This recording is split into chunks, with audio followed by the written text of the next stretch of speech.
কিছুদিনৰ আগতে ইয়াত আমি সকলোৱে মিলি উপনিৰ্বাচনত অংশগ্ৰহণ কৰিছিলোঁ। উপনিৰ্বাচনতো বঙাইগাঁও বিধানসভা সমষ্টিৰ ৰাইজে দীপ্তিময় চৌধুৰী ডাঙৰীয়ানীক খুব আন্তৰিকতাৰে আঁকোৱালি ল'লে আৰু এইবাৰ মই দেখিছোঁ যিটো পৰিৱেশ আপোনালোকে নিজেও দেখিছে। গতিকে মই ভাবোঁ যে নিশ্চিতভাৱে জয়যুক্ত হ'ব বিপুল ভোটত আৰু সকলোৱে বিচাৰিছে যে অসমৰ বৰাক ব্ৰহ্মপুত্ৰ পাহাৰ ভৈয়ামৰ বৃহত্তৰ অসমীয়া সমাজখনে বিচাৰিছে অসম সদায় সুৰক্ষিত হৈ থাকক। ইয়াত যাতে কোনো অবৈধ বিদেশীয়ে ইয়াত বৃহত্তৰ অসমীয়া সমাজখনৰ অস্তিত্ব বিপদাপন্ন কৰিব নোৱাৰে। তাৰ বাবে তেখেতসকলে বিজেপি নেতৃত্বাধীন মিত্ৰজোঁটৰ চৰকাৰক আজি দুবাৰকৈ শাসনৰ বাগজুৰি হাতত তুলি দিছে আৰু এইবাৰ তৃতীয়বাৰৰ কাৰণে নিশ্চিতভাৱে পুনৰ বিজেপি নেতৃত্বাধীন মিত্ৰজোঁটৰ চৰকাৰ হ'ব, এই কথা নিশ্চিত।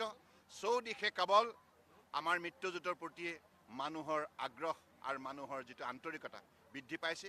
মই কেইবাটাও ঠাইতে গৈ পেলাই সৰ্বসাধাৰণ ৰাইজৰ লগত যেতিয়া কথা পাতিছোঁ সকলোৱে কৈছে যে ইয়াত আৰু বেলেগ কথা আমি নাভাবোঁ, কাৰণ ইয়াত বিজেপি মাননীয় প্ৰধানমন্ত্ৰী নৰেন্দ্ৰ মোদী ডাঙৰীয়াৰ নেতৃত্বত যেনেধৰণে শান্তি সম্ভৱ হ'ল, এই শান্তি হোৱাৰ বাবে এতিয়া প্ৰগতি সম্ভৱ হৈছে।